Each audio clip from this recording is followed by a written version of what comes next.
Avez-vous déjà porté un fardeau invisible si longtemps que vous vous y êtes habitué? Peut-être que vous ne vous en rendez même pas compte, mais ce fardeau consomme votre énergie, épuise vos forces et vole votre paix intérieure. Ce fardeau a un nom, la rancune. Elle commence petite, comme une braise, mais avec le temps, elle devient une flamme qui brûle en vous et impacte tous les aspects de votre vie. Les rancunes ont ce pouvoir de bâtir des barrières. Elles nous éloignent de ceux que nous aimons et compliquent notre marche avec Dieu. Bien souvent, nous pensons que garder rancune nous protège, mais en réalité, cela nous emprisonne. Imaginez un voyageur traversant un désert avec un sac à dos rempli de pierres. Il peut continuer à avancer, mais chaque pas devient plus difficile, chaque mouvement plus lourd. Voilà à quoi ressemble la vie de celui qui refuse de pardonner. Plus longtemps nous portons la rancune, plus elle nous épuise et nous empêche d'aller de l'avant. La bonne nouvelle, c'est que Dieu nous offre une issue. Il nous appelle à laisser derrière nous le poids de la rancune et à embrasser la liberté que seul le pardon peut offrir. Dans Éphésiens 4:32, nous trouvons la clé de cette libération. Soyez bons les uns envers les autres, pleins de compassion. Pardonnez-vous, réciproquement comme Dieu vous a pardonné en Christ. Aujourd'hui, nous allons explorer l'histoire de deux frères, Jacob et Ésaü, dont les vies ont été profondément marquées par des rancunes. Leur histoire nous enseigne que le pardon ne guérit pas seulement les cœurs, mais qu'il restaure aussi les relations et nous rapproche de Dieu. Tout comme Dieu a transformé leur cœur, il peut également faire la même chose dans votre vie. La rancune est un sentiment que nous connaissons tous.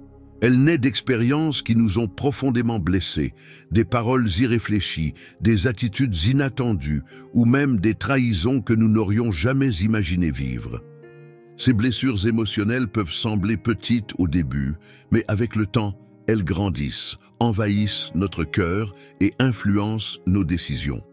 Dans le cas de Jacob et Ésaü, la rancune a une origine claire.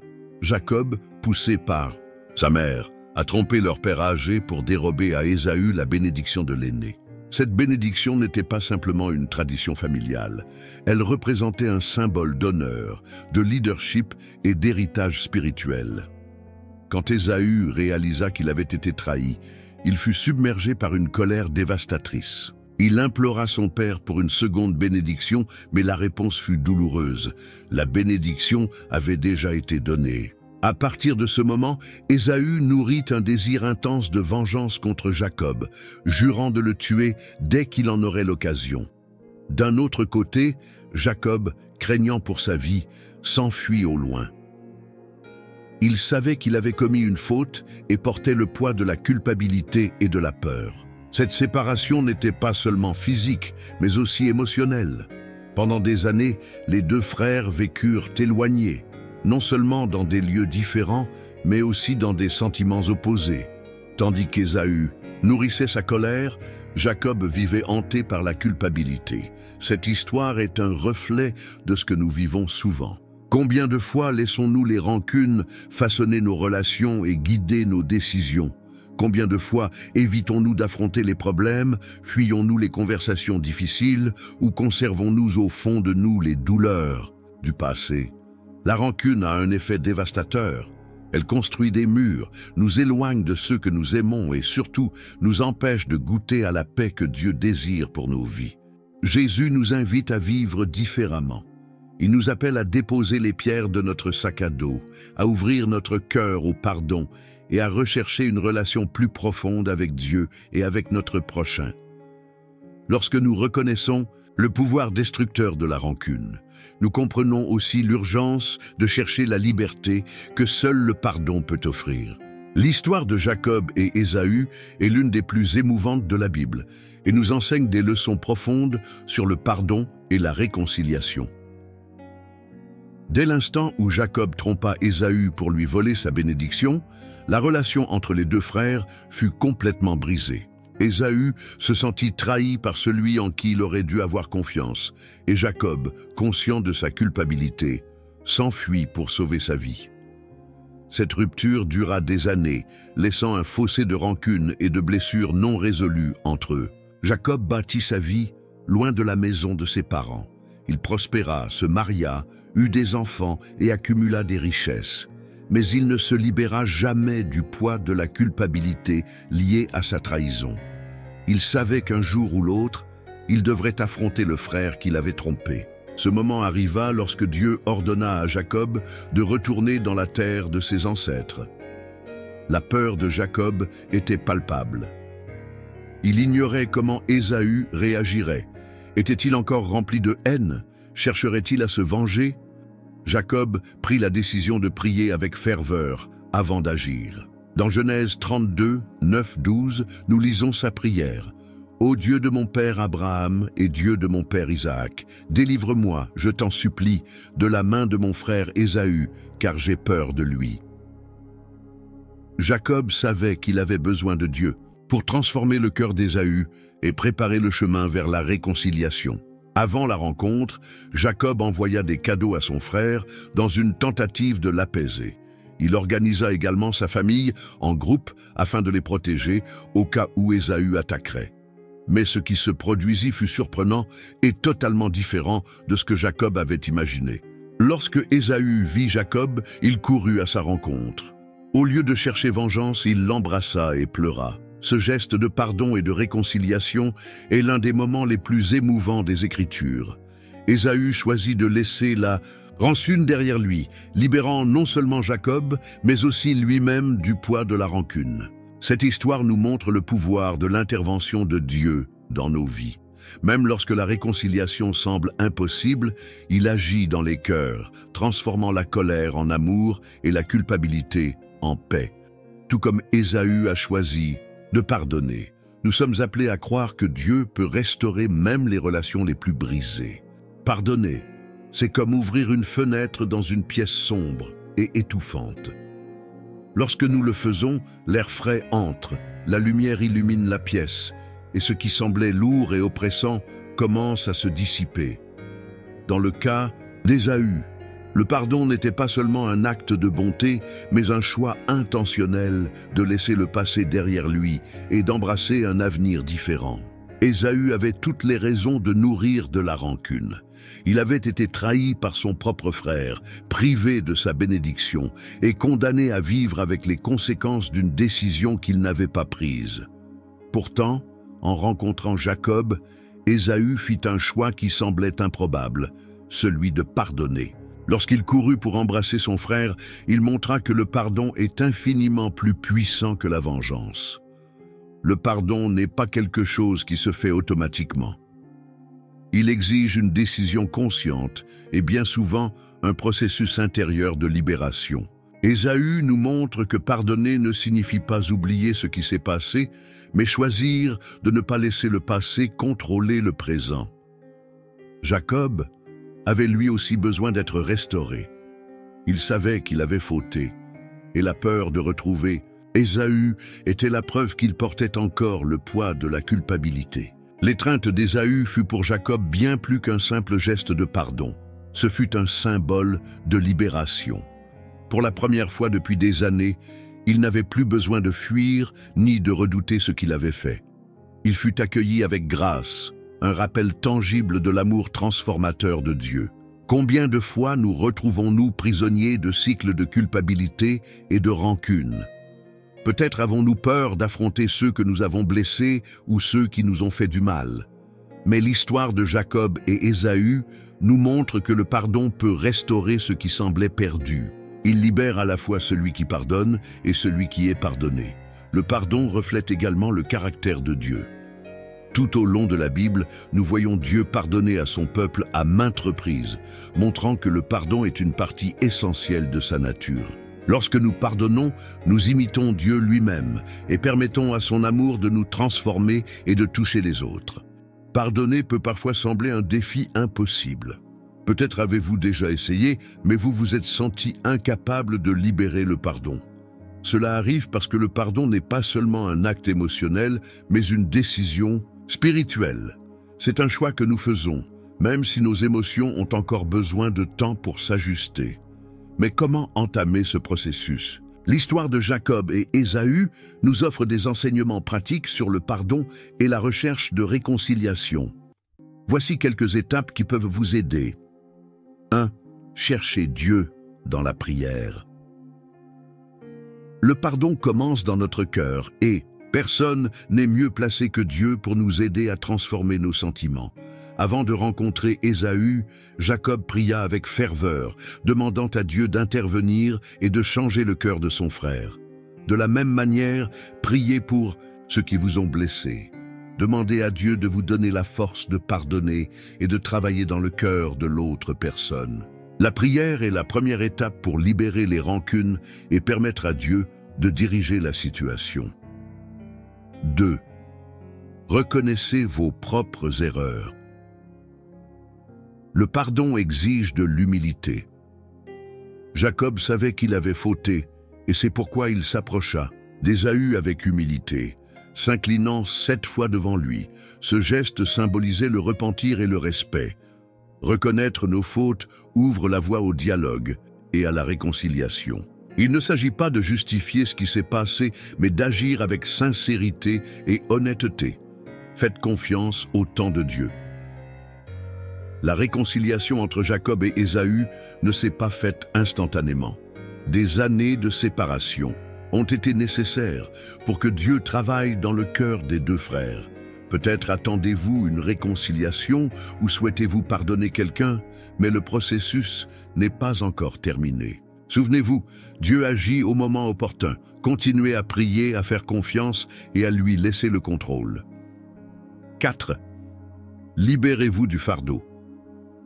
Pardonner ne signifie pas oublier ou minimiser ce qui s'est passé, mais libérer l'autre de la dette émotionnelle que nous pensons qu'il nous doit. Quand nous ne pardonnons pas, c'est comme si nous transportions une valise pleine de pierres. Elle nous empêche d'avancer. Choisissez de confier ce fardeau à Dieu et laissez-le apporter le soulagement et la paix à votre cœur. Agissez avec bonté et amour. Avant de rencontrer Ésaü, Jacob lui envoya des cadeaux pour montrer sa bonne volonté. Ce geste fut une étape importante pour ouvrir la voie à la réconciliation. Réfléchissez à comment vous pouvez manifester de la bonté et de l'amour, même envers ceux qui vous ont blessé. Cela peut être aussi simple qu'un message, un geste de gentillesse ou une prière silencieuse. Pardonner n'est pas facile, mais c'est libérateur. Il ne s'agit pas d'ignorer la douleur, mais de faire confiance à Dieu pour guérir votre cœur et transformer la situation. En pardonnant, non seulement vous reflétez le caractère du Christ, mais vous expérimentez également la liberté que lui seul peut offrir. Le moment décrit dans Genèse 33, 4 est l'une des scènes les plus émouvantes de la Bible. Ésaü courut à sa rencontre, l'embrassa, se jeta à son cou et le baisa, et ils pleurèrent. Ce court passage est chargé d'émotions, de symbolisme et d'espoir. Il nous rappelle que, même dans les relations les plus brisées, Dieu peut intervenir et transformer la haine en amour, la rancune en pardon et la distance en réconciliation. Cette promesse de restauration ne s'est pas limitée à Jacob et Ésaü. C'est une vérité intemporelle que Dieu nous offre dans toutes les sphères de nos vies. Il agit en coulisses pour guérir les blessures et reconstruire ce qui semblait irréparable. Ce n'est pas un hasard si Ésaü courut pour embrasser Jacob. Ce geste est le reflet de l'œuvre de Dieu, qui avait déjà préparé le cœur des 2 frères pour cette rencontre. Imaginez le poids qui fut enlevé de Jacob à cet instant. Pendant des années, il avait porté la culpabilité de ses actes et la peur de revoir son frère. Mais avec cette étreinte, Jacob expérimenta ce que signifie être pardonné. Dans Ésaü, il vit un reflet de la grâce de Dieu, qui nous accueille à bras ouverts, même lorsque nous avons failli. De son côté, Ésaü fut également libéré. La rancune et l'amertume qu'il portait furent remplacées par un amour renouvelé. Il choisit de pardonner et cette décision ne restera pas seulement sa relation avec Jacob, mais apporta aussi un profond soulagement à son âme. Ce passage nous défie de croire que Dieu est capable de restaurer ce qui est brisé, qu'il s'agisse d'une relation familiale, d'une amitié ou même d'un combat intérieur. Dieu nous invite à lui confier nos blessures et à le laisser apporter la guérison. Genèse 33, 4 nous rappelle que le pardon est une décision divine, et lorsque nous faisons ce pas, nous découvrons la véritable liberté que seul Dieu peut offrir. Quand nous pensons au pardon, le plus grand exemple que nous avons est celui de Jésus-Christ. Il nous a enseigné que le pardon n'est pas quelque chose de mérité, mais un acte de grâce et d'amour. Sur la croix, Jésus a accompli quelque chose d'extraordinaire. Il a pardonné ceux qui l'avaient rejeté et crucifié, disant « Père, pardonne-leur, car ils ne savent pas ce qu'ils font. » Luc 23, 34. Ce moment fut la manifestation la plus puissante d'amour et de pardon que le monde ait jamais connue. Jésus, sans péché, a porté sur lui nos fautes, nos erreurs et toutes nos transgressions. Il a choisi de nous pardonner, même alors que nous étions encore pécheurs. Romains 5, 8. Ce choix nous a non seulement libérés du poids du péché, mais il nous a aussi montré comment pardonner les uns aux autres. En regardant l'histoire d'Ésaü et Jacob, nous pouvons voir un reflet du sacrifice de Jésus. Ésaü, en pardonnant à Jacob, a choisi de renoncer à sa rancune et d'embrasser son frère. De la même manière, Jésus nous invite à nous approcher de lui avec toutes nos fautes, en nous assurant que nous serons accueillis à bras ouverts. Le sacrifice de Christ nous enseigne que le pardon n'est pas seulement un acte humain, mais une réponse spirituelle à l'amour que Dieu déverse sur nous. Tout comme nous avons été pardonnés par lui, nous sommes appelés à pardonner. Éphésiens 4, 32 nous le rappelle. Soyez bons les uns envers les autres, pleins de compassion, pardonnez-vous réciproquement, comme Dieu vous a pardonné en Christ. Pardonner comme Christ l'a fait peut être un défi. Souvent, notre cœur résiste, nos émotions nous disent que c'est injuste et notre orgueil tente de justifier notre rancune. Mais le sacrifice de Jésus nous montre que le pardon est un acte de libération, à la fois pour celui qui pardonne et pour celui qui est pardonné. Y a-t-il quelqu'un dans votre vie qui a besoin d'être pardonné? Ou peut-être avez-vous besoin de recevoir le pardon de quelqu'un? Rappelez-vous, Jésus a déjà fait le premier pas en vous pardonnant sur la croix. Maintenant, il vous invite à refléter ce même amour et ce pardon dans votre vie quotidienne. Le pardon est un cadeau que Dieu nous offre, non seulement pour guérir nos relations, mais aussi pour restaurer notre âme. L'histoire de Jacob et Ésaü nous montre que, même dans les situations les plus difficiles, le pardon est possible. Peu importe la profondeur des blessures ou le temps écoulé, Dieu peut transformer la rancune en réconciliation et l'amertume en paix. Pensez à la façon dont la vie de Jacob et Ésaü a changé après cette rencontre. Jacob, tourmenté par la culpabilité, trouva un soulagement et une rédemption dans l'étreinte de son frère. Ésaü, qui portait le poids de la rancune, trouva la liberté en pardonnant. Ce qui aurait pu être un affrontement rempli de haine devint une célébration d'amour et de grâce. Ainsi est le pardon. Il nous libère. Lorsque nous choisissons de pardonner, nous déclarons que nous ne laisserons pas l'amertume contrôler notre vie. Nous remettons le jugement entre les mains de Dieu, faisant confiance à sa justice parfaite. Mais le pardon n'est pas seulement destiné aux autres, il est aussi pour nous-mêmes. Jésus nous invite à pardonner, car il sait que cela est essentiel à notre guérison et à notre croissance spirituelle. Il nous a d'abord pardonné, nous montrant que le pardon est une expression d'amour et d'obéissance au Père. Aujourd'hui, Dieu vous appelle à réfléchir. Y a-t-il quelqu'un dans votre vie que vous devez pardonner? Peut-être portez-vous une rancune depuis des années, comme Jacob et Ésaü, et pensez-vous que la réconciliation est impossible? Ou peut-être attendez-vous que quelqu'un vous pardonne, mais la peur ou l'orgueil vous empêche de faire le premier pas. Rappelez-vous, Dieu nous a déjà montré le chemin. Il nous a appris que le pardon ne concerne pas qui a tort ou raison, mais qu'il s'agit de choisir l'amour avant tout. Et si ce que vous portez aujourd'hui était justement ce qui vous empêche de vivre pleinement la liberté que Dieu a préparée pour vous, n'est-il pas temps de déposer ce fardeau et de laisser Dieu transformer votre douleur en paix? Laissez l'exemple de Jacob et Ésaü vous inspirer à faire le premier pas vers le pardon. La liberté que vous cherchez est à portée de main dans un simple choix, pardonner.